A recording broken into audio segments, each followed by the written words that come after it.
Welcome to Up All Night DIY. I'm Monica. Thanks for joining me.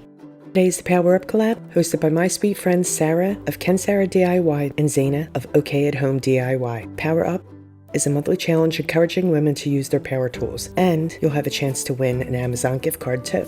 All you have to do to enter to win is like and comment the secret word from each video in the playlist, and you must be a US resident.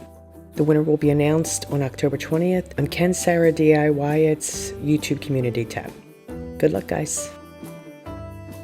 Okay, I'm making this rustic crow. Let's get into it.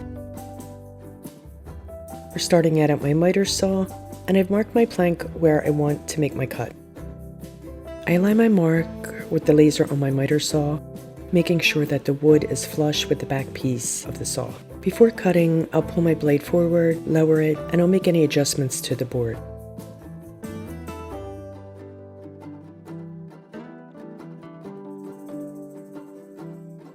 Oops, almost forgot my protective eyewear. Pull the carriage forward to the front of the board, and I'll squeeze the switch located on the handle, allowing the blade to reach full speed. I lower it until the blade passes through the wood. Then, I push the carriage all the way to the back, and that completes my cut. I release the switch, allowing the blade to come to a complete stop before lifting. And I repeat this process for each cut. This wood's a bit rough, so I'll smooth it with my hand sander, just a few quick passes. I think I used 80 grit sandpaper for this.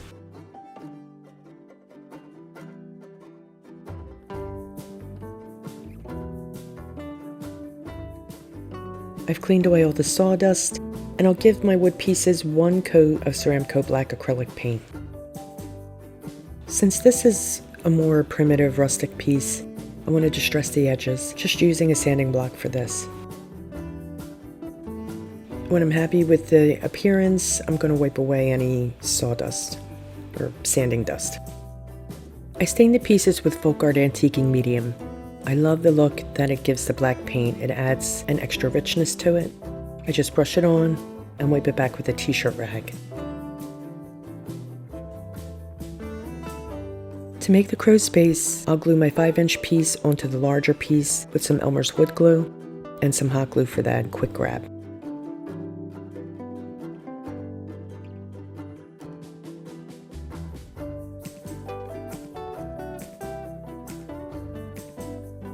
I've drawn my crow onto my wood, and I'll cut it out using my scroll saw. I just followed the line of the crow with the blade, gently pushing, allowing the blade to move through the wood. And I guide the wood, turning it as needed so that the blade stays on the line of my crow.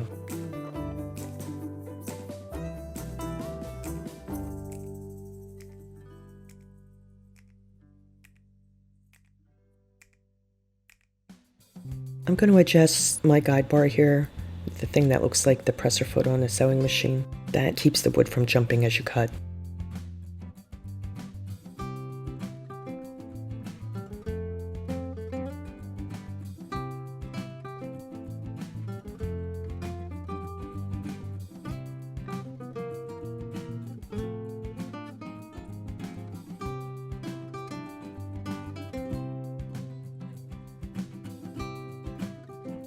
I cut her wing from MDF. I think it's about a 1/4 inch thick, and I'm just following the outline with the blade.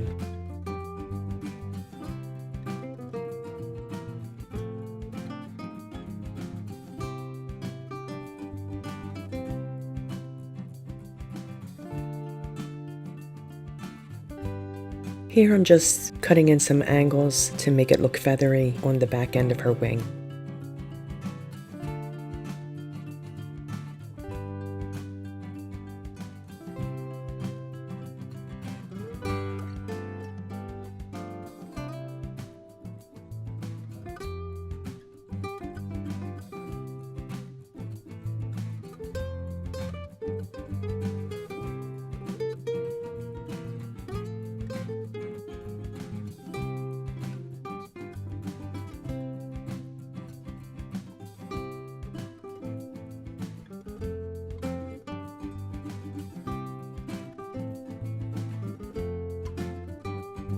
To add the hole for the dowel, I'll head over to my drill press. I adjust the press table to get the depth I want for the hole.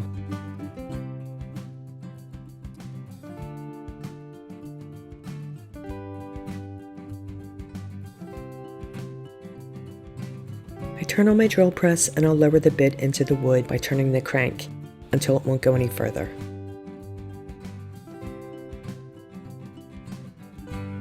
I switch off the press, letting it completely stop before removing my piece, and I'll repeat this process for the base.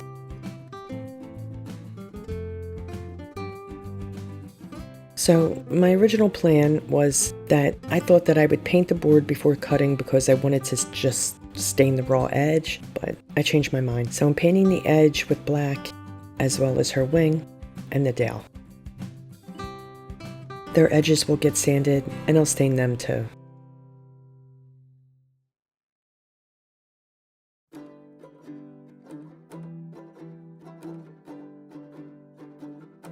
I think this is a good time to tell you that my secret word is scroll saw.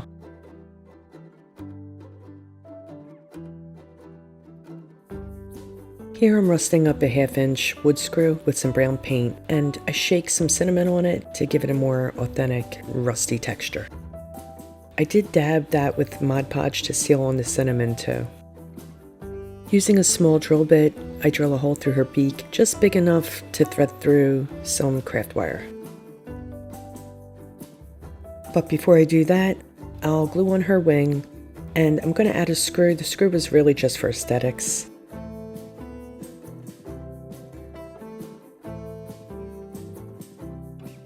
I'm drilling a pilot hole for the screw.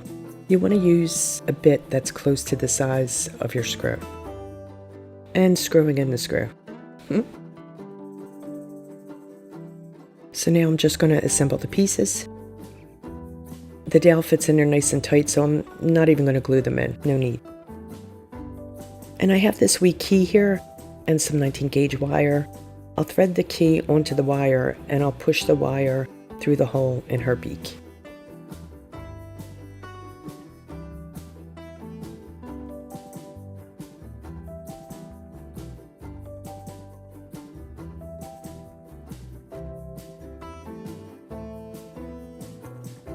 To embellish, I'm keeping it really simple.